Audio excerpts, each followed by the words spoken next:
મહિના પહેલાં પાણીની વ્યવસ્થા નથી હોતી. કોઈ નર્મદા સિવાયની કોઈ વૈકલ્પિક વ્યવસ્થા પાણી માટેની ભુજ નગરપાલિકાએ હજી સુધી ઊભી કરી નથી.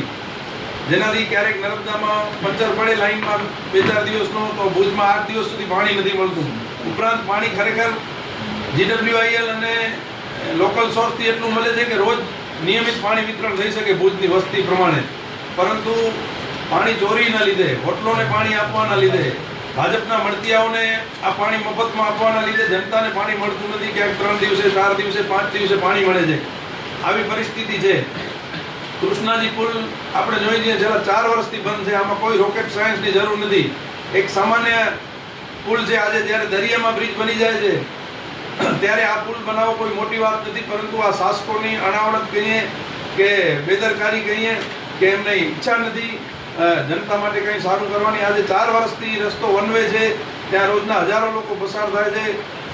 રોજ નાના મોટા અકસ્માતો થાય છે. પરંતુ આ લોકોના પેટનું પાણી હલતું નથી. 4 વર્ષથી પુલ બંધ છે. અને ખરેખર પુલ વપરાશ યોગ્ય છે કે નહીં એ હજી સુધી ચેક કરી એનો સ્ટ્રક્ચર સર્ટિફિકેટ પણ આ લોકોએ મેળવ્યું નથી.